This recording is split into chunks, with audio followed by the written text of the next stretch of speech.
Question दिया गया है स्टूडेंट कि the equation x square plus one whole square minus x square equal zero has 4 real roots, 2 real roots, no real roots, 1 real roots.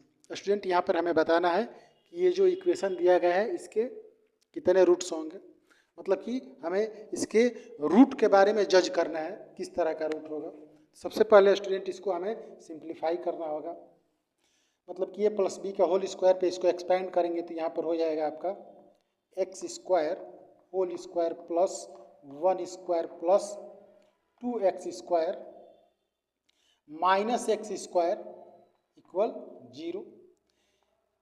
ये वाला हो जाएगा आपका student x to the power 4 plus 1 plus 2x square minus x square equal 0, या इसको लिख सकते हैं x टू द पावर 4, इसमें से ये माइनस हो जाएगा तो 2x स्क्वायर में से x स्क्वायर, तो यहाँ पे बच जाएगा plus x square plus 1 equal 0।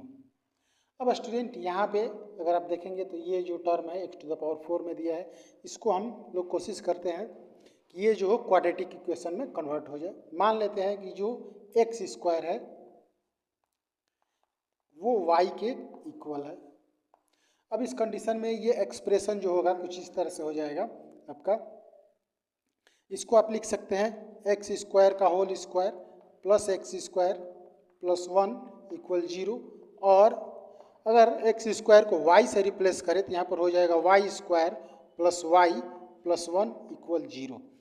अब स्टूडेंट किसी भी क्वाड्रेटिक इक्वेशंस के जो जीरो जो होते हैं या जो रूट्स होते हैं उनका जो नेचर होगा उसको पता करने के लिए हम क्या करते हैं, डी का वैल्यू निकालते हैं, डिस्क्रिमिनेंट का वैल्यू निकालते हैं।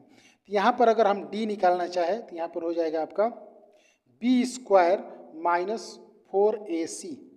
अब यहाँ पे अगर देखें तो b का वैल्यू जो होगा 1 होगा, माइनस 4, यहाँ पर a का वैल्यू भी 1 है और c का भी वैल्यू 1 है तो 1 ही रहने देते हैं। यहाँ पर आ जाएगा 1 माइनस 4 इक्वल माइनस का 3। अब स्टूडेंट यहाँ पे माइनस 3 जो है वो लेस देन 0 है।